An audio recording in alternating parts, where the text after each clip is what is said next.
ይህን የምትመለከቱትን ተክል በራፋችሁ ላይ በቅሎ አግኝታችሁ አረም ነው ብላችሁ ነቅላችሁ ጥላችሁት ከሆነ መኑኛ 10 ግራም የሚመዝን የወርቅ ቀለበት ጣታችሁ ላይ ሾልኮ ቢጠፋችሁ ይመረጣል።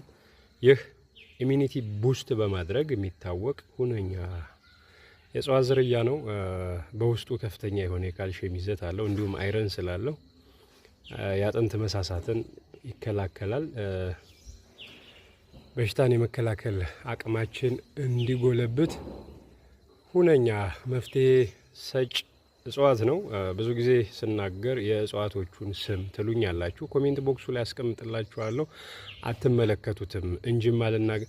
እጽዋትን በስም ማወቃችሁ አይደለም የሚጠቅማችሁ፣ በአይነትና በዝርያቸው መለየት በጣም ጠቃሚ ነው። በምስል ካየዋቸው ደግሞ ይህ በቂ ነው ብዬ ስለማምን ነው።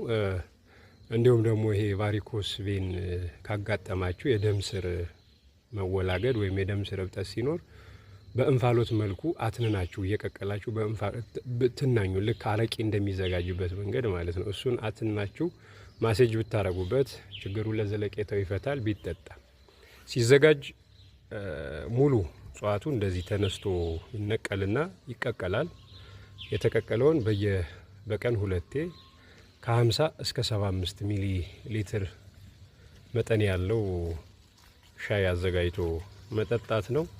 በጣም ሰፊ በርካታ ይሄ ነው ብዬ ልዘረዝርላችሁ ከምችለው በላይ የጤና በረከቶች አሉት። አትንቀሉት። ይህንን ስታገኙ ላይ አሁን አልትራይተስ ምናምን እየተባለ ሰው በአጥንት መሳሳት፣ በመቅኔ ምርት ማነስ የተቸገሩ ሰዎች እጽዋት ብታዘወትሩት ሰውነታችሁ በሽታ የመከላከል አቅሙን አጎልብቶ ችግሮቻችሁን በቤታችሁ እንድትፈቱ ያስችላችኋል። እንደተለመደው ነው።